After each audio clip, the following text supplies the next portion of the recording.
As a current Master of Business student at Baylor University, I'm going to be explaining why rich people refuse to work for money. Now I'm going to be doing it a través de, got some Spanish in there. I'm going to be doing it through this book right here, Rich Dad, Poor Dad. Check this out, y'all. I'm going to make it very simple for y'all as well. Robert Kiyosaki says that he remembers the first time that he felt poor. Not broke, not homeless, but just poor. He was 9 years old, and a kid at school didn't invite him to his beach house. Ooh, surfer boy. I'm from Corpus Christi, so you know I got that sand in my hair. Anyways, back to the story. Why? Well, the kid said, "You're poor." And that sentence hit this man super hard. I think it would hit any of us pretty hard. And it wasn't because of the beach house, but because of what it meant. And that's where today's lesson begins. The rich don't work for money. And stay with me, because if you stay till the end, I promise you're going to see money very differently. So, the context where Robert finds himself in is in Hawaii. He's in public school. It's kind of this like plantation town where the rich kids and the working class kids are kind of mixed together. Some had new bikes, new shoes, new gloves, new everything. And the others just kind of had the basics. And when you're 9 years old, Robert shares, you don't really understand assets. You don't understand leverage. You just understand comparison. So the question becomes, Dad, how do I get rich? The answer, use your head. That's it. There's no blueprint. There's no formula. There's no clarity. But this is where most people stop. But not this dude. So he forms a partnership with a dude named Mike. 2 9-year-olds. Boom, boom. No money. They're 9. What the heck? No resources. Just emotion. Pain creates motion. That's the first lesson for today. Pain creates motion. And so they start collecting these toothpaste tubes. Why? Because toothpaste tubes were made out of lead. And lead melts. And melted lead becomes coins. And coins equal cha-ching, money. Brilliant? Not really. Illegal? Yes. But here's what matters. They took action. Pain creates motion. Most people talk about getting rich. Most people read about getting rich. Look at all these books I have. And most people dream about getting rich. So they built a production line instead in a driveway, these 2 boys. And that alone separates them from 90% of adults. They melt the lead, they pour it into these plastic molds, and out comes a nickel. And their father walks in, explains the word, counterfeiting to them. Like, hey, this is illegal. Boom, their dream is crushed in a moment. Their business is dead on day 1. And this moment right here that we find, this is where identity starts to get shaped. Because after cleaning up the mess, he says, I guess we're poor. And his dad responds, you're only poor if you give up. And that line alone is worth everything we're about to talk about. So let's break this down as if we're in an MBA classroom. Now let's get a little bit deeper, okay? Lesson number 1. The rich think differently about action. This is the poor mindset. I just don't know how. This is the middle class mindset. I will wait until I know how. This is the wealthy mindset. Let's try something. Even if it fails, let's just try something, because action creates feedback.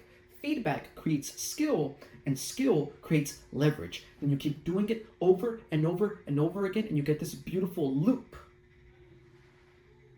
Lesson number 2, effort versus direction. These 2 boys were willing to work, but they didn't really understand the system.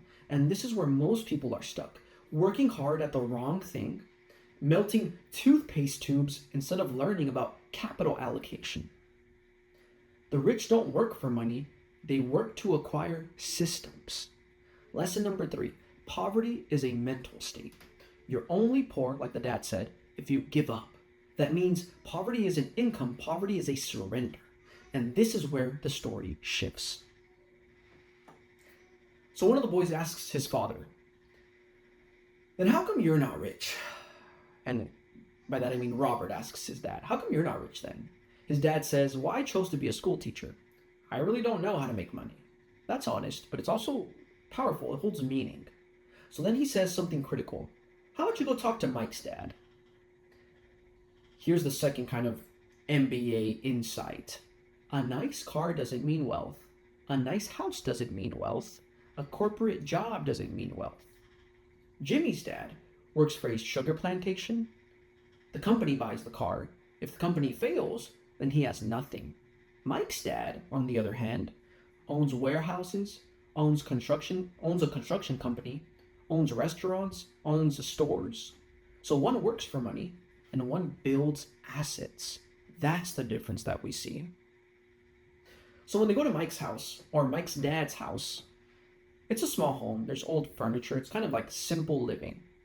But you have managers waiting, you have supervisors reporting, you have businesses operating. There's this sense of motion in the air. And this is very important because the wealthy often look very ordinary, but their systems are working behind the scene. Money is quiet, assets are invisible, but leverage is boring, but very powerful. And so Mike's dad makes Robert an offer. You work for me, and again, Robert's this 9-year-old boy. You work for me and I will teach you. Not the classroom style, not theory, but just work. I'm going to teach you about straight ethic and straight work ethic. And here's the key line. If you can't make up your mind decisively, you'll never learn to make money. So let that sink in for a little bit. Speed of decision equals speed of wealth. Speed of decision completely equals speed of wealth. Opportunities don't wait, they expire. And most people hesitate when, on the other hand, wealth requires movement. Let's take this deeper. Alex Hormozi, one of my favorite business dudes, you probably heard me talk about him once or twice. He talks about skill stacking skills on top of one another, or acquiring high-level capabilities, where you're working for learning and not wages. This is the exact same lesson we're seeing here. Mike's dad wasn't offering Robert money, he was offering him exposure, and exposure is more valuable than pay. If you work for $10 an hour, you earn income, right? But if you work for access to knowledge, you earn leverage, something you can use to your advantage. So it's short-term pay or long-term power, and you get to choose. Now we arrive at the core principle that we see. The poor and the middle class, they trade time for money, and they seek job security, and they completely depend on wages, paycheck to paycheck. Sound familiar? The rich, on the other hand, they build assets, they own systems, and they acquire businesses that produce money. Money works for them, and that's the difference. It's not about difference. It's not about hustle. It's about ownership. Remember the beach house in the beginning? Remember the exclusion that Robert felt? That pain led to action, failure, a new mentor, and a new philosophy for Robert. Without that initial pain, there couldn't have been a lesson. And without rejection, there couldn't have been any ambition. Sometimes the moment that humiliates you the most is the moment that is meant to redirect you. So here's the shift we can make. Here's the shift that we see that's very actionable. Stop asking, how do I make more money? Start asking, what assets can I build? Stop optimizing salary. Start optimizing skills. Stop chasing appearances and start chasing ownership. If you're young, work where you can learn. If you're older, audit your time. And really analyze, are you building assets or just earning an income? Let me tell you something super simple, super clearly.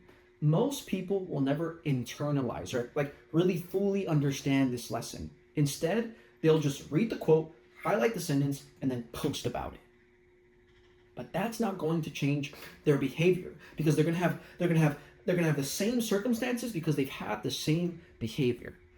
And behavior is what creates this wealth. You don't get rich by memorizing principles. You get rich by living them, by putting them into action, by putting them step by step, blood, sweat, tears every single day. But you have to take the action. At the beginning of this video, I shared with you about a 9-year-old who expressed that he felt poor.